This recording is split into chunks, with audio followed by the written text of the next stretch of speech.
Good afternoon. It has been a long time since we've met. I've been through some bad chafing. I've been through a trip to the UK for a funeral, and I've been through some massive storms, but we're out the other side. So today it's almost inevitable what I'm going to do. We're going to be looking at the effects of flooding in my region.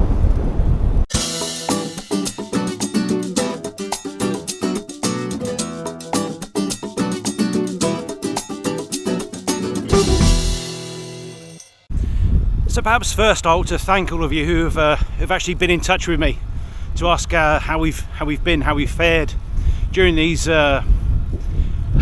cataclysmic floods. And actually we've done okay. Valencia is to our south, Barcelona is to our north, and both got clobbered hard. Valencia obviously the worst at the sort of date of making this. There's currently 214 fatalities officially in Valencia, and thankfully none in Catalonia. Here we had an incredible amount of rain. We still had our local towns with the views of cars bobbing down the streets, but the difference is the speed that it approached was slow enough. There was no one in those cars. We've had 450 millimeters. That's not my reading because I've not been here for all of it. That's an official reading for a nearby location. It's an incredible amount of water to fall. The difference with Valencia is that parts of Valencia had 450 millimeters in just a few hours. I mean, in a week is just unbelievable, but in a few hours. There's people who just went down to have a tinker in their car and they got trapped in the back of their garages with water stopping them escaping, and the water's just getting higher and higher. And the ones who can talk about this are the ones that were there overnight in pitch blackness because obviously electricity went out, and then maybe 8 hours later as morning comes the waters recede just enough for them to make an escape. Can you imagine that? Being stuck at the back of your garage, your concrete underground garage. Anyway, so thank you for the messages. And kind of inevitably we're going to go and look at those reservoirs that have been so empty over more than 3 years of flood, and to see how they're faring. I did also want to come here to Miravet because this has been the scene of some of the area's most historic floods. So at the moment the river is not too, well, it's very, very high for here, to be honest. It's probably up about 2.5 meters, I would guess. This is usually just grass here in front of us. But we're just going to go and have a quick look at the markers for historical floods in Miravet. That's the level of the river today. And up there, that was how high it was on the 22nd of October 1907. Probably 8 meters higher than it is now, but it goes higher. This is actually a road. It's also part of the GR99, which is the footpath that follows the Ebro from source to mouth. It's a very ancient town, this one, but I need to stop about here so I can show you the river level. And then I can show you now the plaque. If I stopped in exactly the wrong place,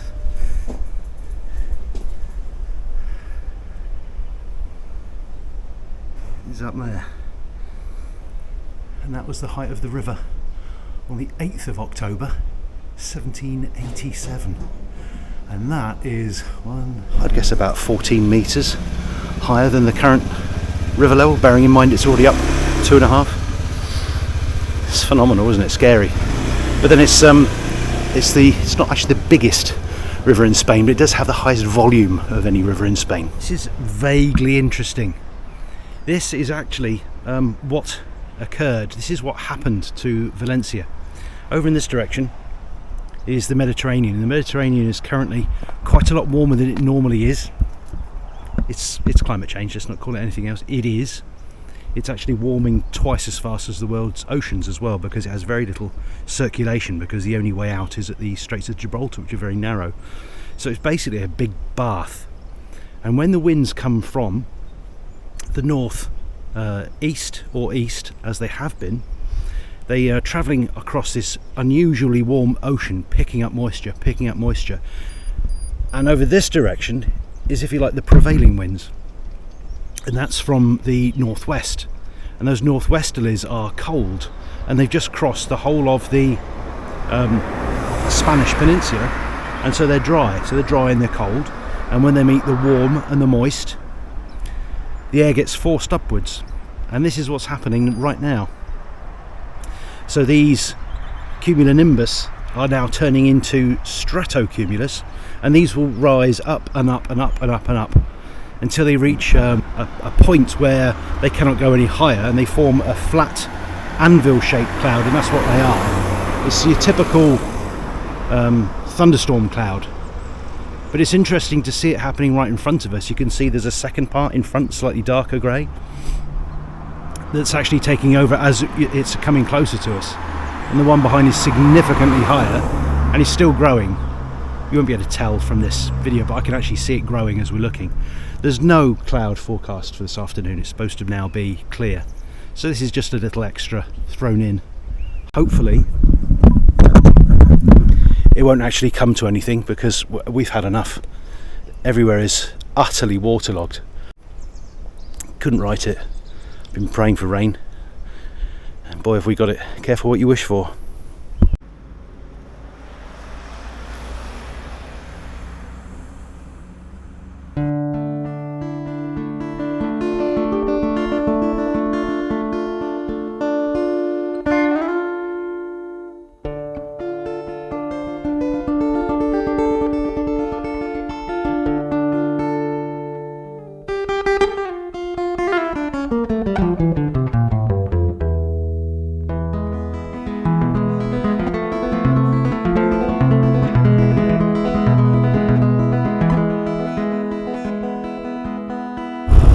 Just something I was going to mention before we get going. Yes, I'm still using this Coospo CS500, which they gave me for nothing to review, but I'm using it all the time, and it's not because it's any better than my Garmin 130 Plus, but it's close enough that I don't miss any of its features.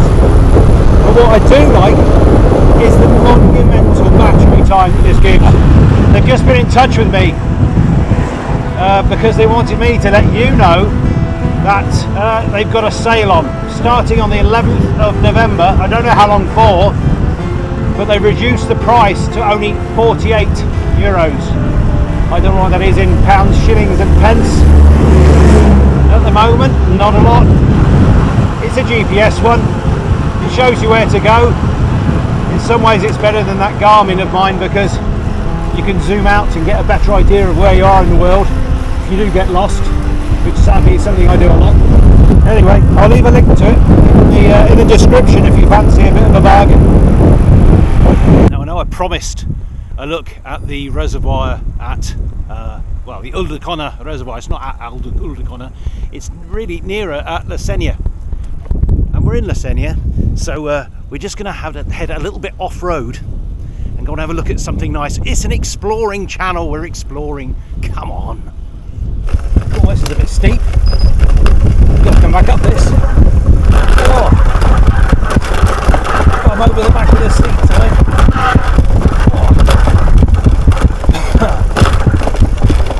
Oh, blimey. Got my foot unclipped now. I think this has been flooded, because right at the bottom here is Valencia River, which has been very, very full. But one of the reasons why we're here, not only is it because of this ancient mill that we're currently ignoring, it's because there's a suspension bridge. Now, there's no way that I'm going to ride across it, because everything is so wet. It's the Molly Labella, which is a bit uninspired really, because it just means the old mill. This is going to be, oh, it's really slippery, and I'm admittedly in MTB cleats rather than something even worse, but I haven't got a lot of grip.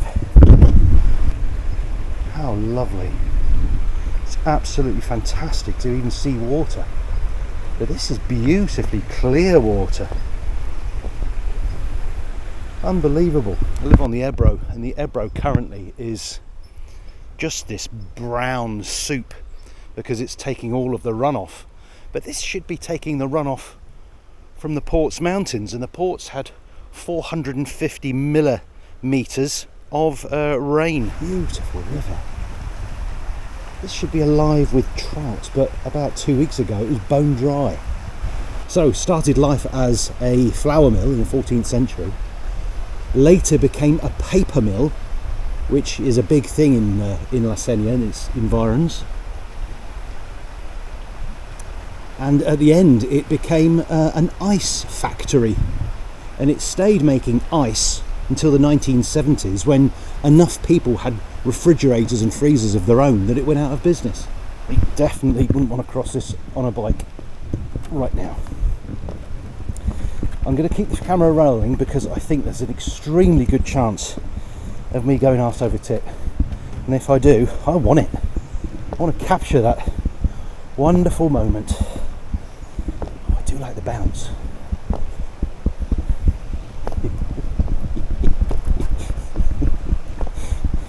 Sorry, it's just a bouncing bridge, but it's tickling me.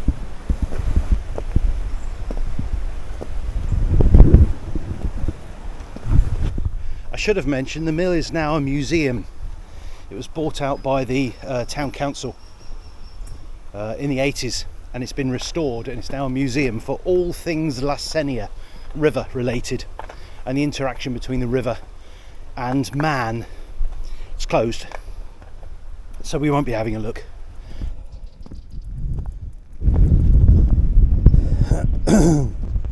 Not taking a breather, for certain not taking a breather. I'm so fit and lithe, climb like that, it's nothing. Just wanted to show you the incoming clouds.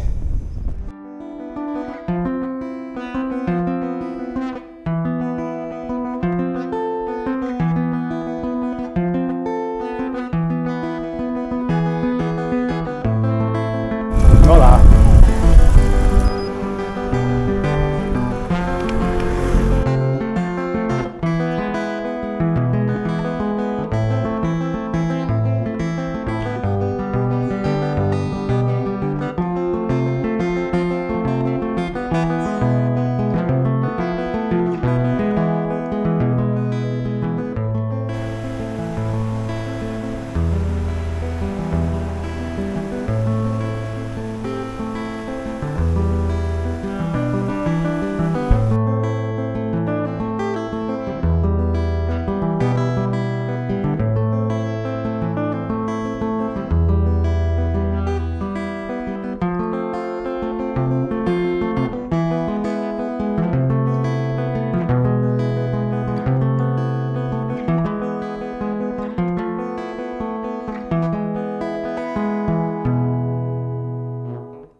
Water.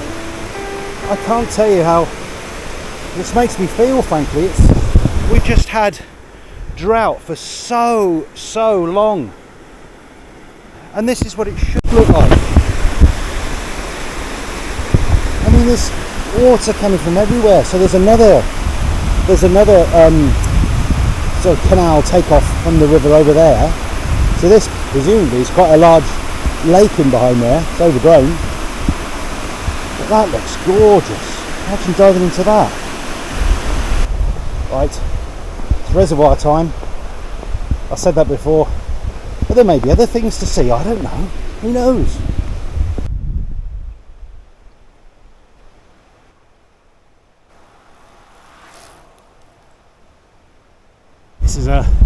This is a stunning valley that the Senia is leading me up. There's a Well, that was strange. There's a little bridge here, but it looked as though there was a tunnel that the river came through. Guess it's something to do with the canal. Yeah, there it is. Tiny little canal. That'd be good fun in a kayak.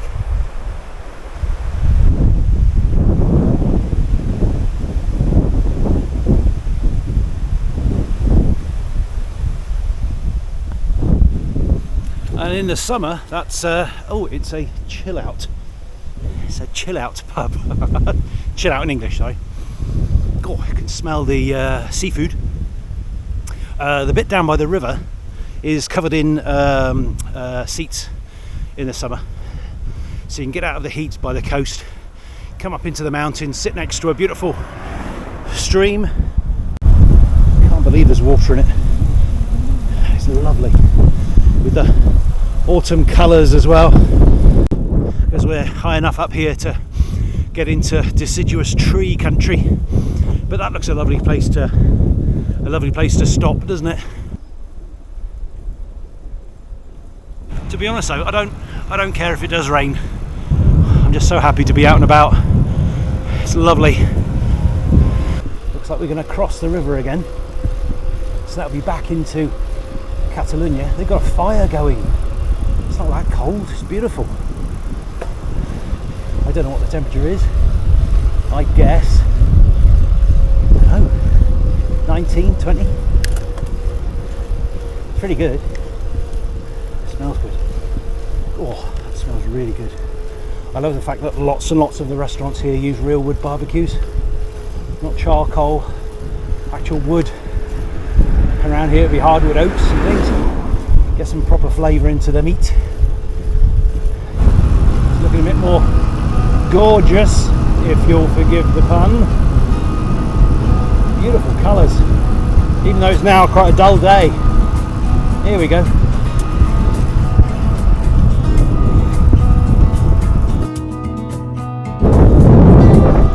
Back in, even though we haven't crossed the river.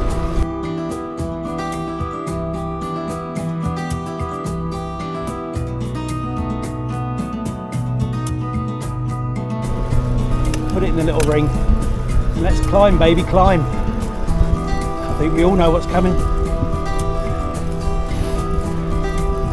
Oi, oi.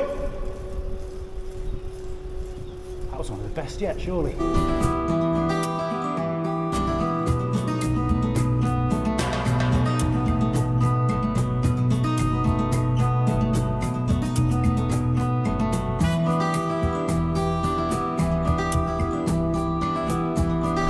Oh, quite slippery. These slabs are like ice. The surface on this road though is very slippery. Just short of the reservoir now. The big reveal. So I'm now going to be putting pictures up on the screen of what it looked like just a few weeks ago when I came here with Phil and his Land Rover on our Jeep safari, and it was empty. And I think it wins for having the least water in it. Can you actually see there's water coming out of the dam? This is where the water should be. Beautiful old bridge down there, Phil.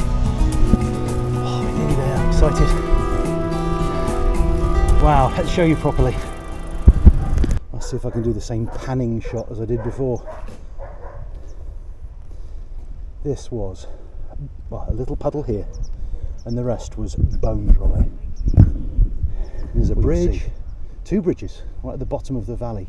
Oh, there's water everywhere. This is so fantastic. Very mucky. Look at the brown sludge over the far side there. Wow.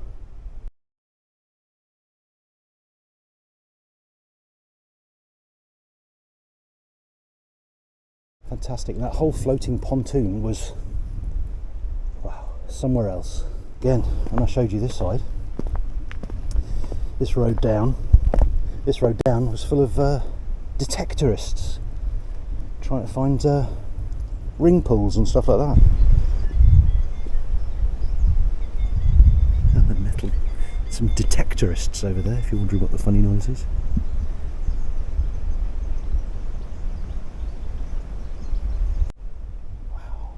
This officially is now 56% full.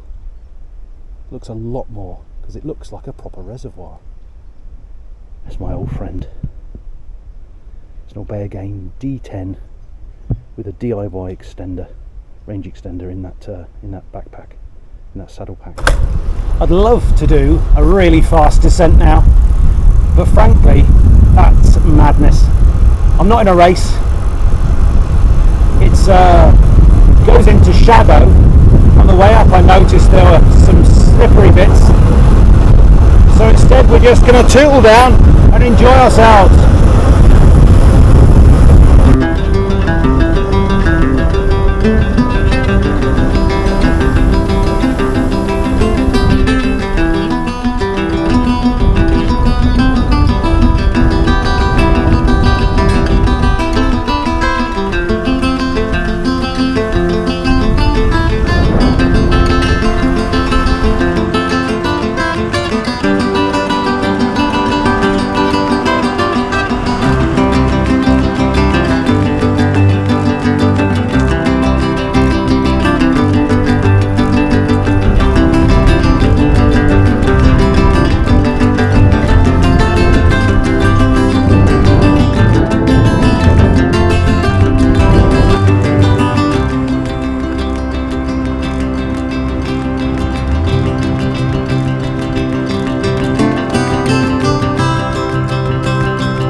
Just as I'm down trying to find my car again, it's just enough time to give a huge shout out to my best mate Mike, who's getting married.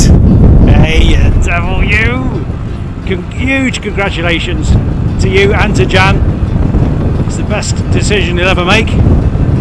Well done you both.